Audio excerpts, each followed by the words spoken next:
Nick Singer with the 20 says, yeah. Nick, El Dorado Demera is great. I'm not trying to plug here, but I'm an artist and I'm starting a business doing clean, stylized illustrations of people's houses with framed prints. Any advice on making this happen? Yeah, maybe Etsy, or you do that, or realtors probably would like that. That's something that realtors would like. It's a little dreamy, and I feel like realtors would latch onto it because it has something to do with their sale.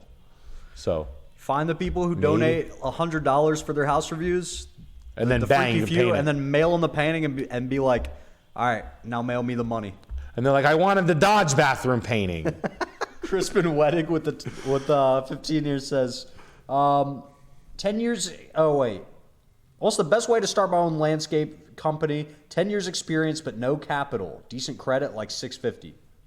What does he want? What is the best way to start my own landscape company? Oh. 10 years experience but no capital. Decent credit about $650. Take a lot of cleanup jobs quickly. Take the big cleanup jobs. They'll bring in the most amount of money the fastest. So if you get a $600, like big cleanups, take your cheap hand tools, edge, spruce up jobs, do them cheaper, take a discount, but do 10 of them in a row. You'll hustle up $6,000. That's how you do that. I used to do it myself. Yeah. We got Ellie with the 20. I'm 23 and currently a USW union welder. Went to school for structural welding and just recently bought my own welder. I want to build high quality smokers on the side. Do you think this is a good business to get into? Interesting. I don't know. I bought my dad a smoker and he left it outside and we never used it. Yeah, I don't know. I don't have a. You could probably build something. Maybe I would rather be more interested in smoking the meat myself. I would build one mega unit and then smoke the shit myself. I'd be more interested in that. Just because I eat so much smoked salmon, I can't help myself. My friend John Fish in Connecticut is a smoker who hunted down. This guy was a customer at my antique shop. He told me what he did to develop his smoking recipe. It was the most amount of work I'd ever fucking heard of. I couldn't believe this guy thought of it. John Fish in Connecticut. Hit him up, ask him what he would want for a smoker. That guy would fucking know. We got Sean D with the big old 50. Hell yeah, Sean D. Bought a house for $70K and Dave Ramsey'd it last year. How do I know how much to spend on it before going overboard in a Rust Belt city? Also, how to get an eye for nice things like rugs. I grew up lower middle class and I don't see a difference. Okay.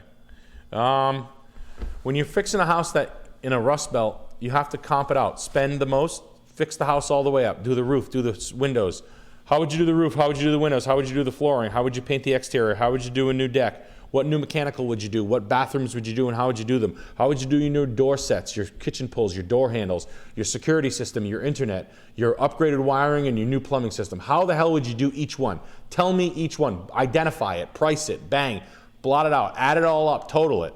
Then say, all right, if I spent, let's just say for round numbers, $200,000 on this house, would this fucking $140,000 house be worth $340 or more? Would I yield anything from this? All right. The Dave Ramsey paying it off, I mean, great, you did it. It's not an easy task, but yeah, you're just not going to get that much access to capital, to cheap capital, like that, to money like that. So you can go out and get an equity line, I guess. I don't know what Dave Ramsey says, but whatever. And thank you for the 50, man. That's big. Yes, thank you, though. But that's the way I would do that house. We got 5 on the table here. I'm just trying to burn through them. Hell Gat yeah. with the 20. Hey, Nick, I'm 27, still living with my parents. I work for my family's local business, making almost 6 figures. Parents are cool with me being here. Is it retarded that I have to refuse to move out and rent? I have about 75 to 80K cash saved. Damn. Does she have a problem with him? Maybe. Parents are cool with me being here. No, it's not. Oh. 27. Yeah, man, I don't know. You got a lot of money saved. Start looking for houses. That's all. Take a little bit of time. Sounds like you got a good thing there. Maybe I did this. When I had houses, right? I had a 2-family one time, and then I bought a single family with I went halves with my dad on a house. And then I would bounce around the houses. Like when I needed the money, I would move out of the duplex and I would rent it to make it make sense for me. And I like live in my parents' in-law, or I would live like any available spot anywhere. It didn't bother me. And I never had a tough time with it. I never like, And the houses weren't like overly nice. It's not like my parents' houses were like mansions. It's just like normal shit that we're seeing on here.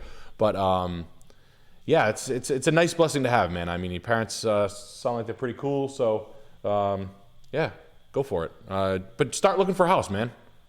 You know, it's an exciting thing. It's gonna take you a while. And then when shit goes south, you're gonna be in fucking, dude, you got 80 grand. You're gonna be great. You're gonna be great. You got 80 G's, bro. Passion Fruit LaCroix with the 20. Financial advice for a 28-year-old, half degree in progress, 13K in debt. Can't stop buying BS. I'm an impulse buyer. Got a $500 car payment. No idea what I want to do with my life. Any advice? Sorry for being GAY on the live stream. Hey, man, don't. I know a lot of people who buy stupid shit that can't help themselves compulsively, and it like ruins their lives. I'm not kidding you. Guys with like big credit card debts, abnormal. If you already have a $500 car payment and you have like, means you have a palate for, you have a penchant for spending money. You got to break that habit. That's going to be dangerous for you, man. I'm serious. Start to live with less and like shit.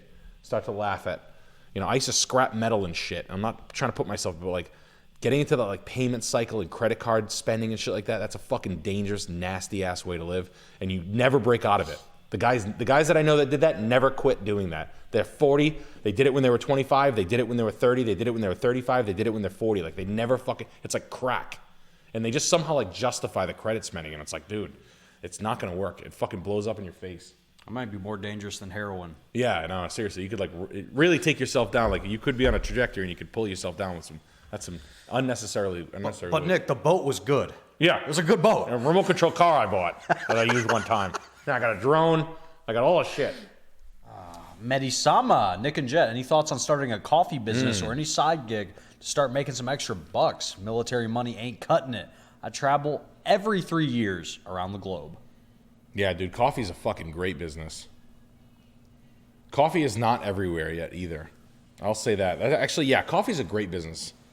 I've walked the line all the way to having a coffee shop 3 times. One time we were pretty serious. And then right at the last minute, I did what I always do and I back out. I was going to open a breakfast shop on the side of my antique store right before I closed, and I was going to double down and get bigger. Oh, yeah? I was going to be like, fuck it. We're going to do a coffee shop, breakfast place, restaurant, and on the side of the antique shop. Yeah. Had a fucking, talking to a chef friend, the build out, money, the whole thing. And the coffee thing was really cool. Coffee's where you make the money. Coffee's like the booze of breakfast. Yeah. Coffee's really interesting and you can make a ton of money. I love the people who do it around here. I'm blessed to have, and when you don't have it in certain areas, it's not everywhere. It's only in the big cities. Still right. Yeah. And I still feel like there's a lot of landscape to hit for good coffee shops. Just crush. So, and breakfast is so undone in the Northeast. Even in Providence, you cannot find. It's really hard to find good breakfast and good coffee. Yeah, you true. can make a fucking fortune if you do it right. And I wish you the best, man. We got another military question here. Hell yeah. Hey guys, I'm a 21-year-old man fucked into a 3-year military contract. I make less than $20K a year and I'm in dire need of second revenue stream that I can work easily while also working on my actual job. Any suggestions? What's your regular job? Yeah, this is the theme. 21-year-old, $20K a year. Why don't you and the other guy team up and make a coffee shop? Hell yeah, man. Second revenue stream. I think bartending is probably the shit right now. You can't find help, and serving is quick, and it's a fast way to cash quickly. I talked to a bartender at a small restaurant today. Yeah. I took my daughter to a dinner, and she made like $1,000 a night. She's like, I made like $1,000 the other night. And she goes, a couple weeks ago I made $2,000. I was like, damn, like that's fucking crazy. Yeah. A small restaurant, like the size of this garage. Yeah. I was like, what the fuck? So that's pretty heavy money, and I know fucking you cannot get help right now. The restaurants right now are looking for good help. I don't know. That's what I would do. It's fast. For a military guy though? Yeah, why not? What the fuck? Meet people, trustworthy. Fucking your military skills you're gonna look like a hero. Yeah. Because fucking restaurant peeps are fucking wild. All you restaurant peeps, you know what I'm talking about. You motherfuckers are wild. Restaurant industry's crazy. Fucking military guy there, fucking showing up on time early. He knows how to hurry up and wait.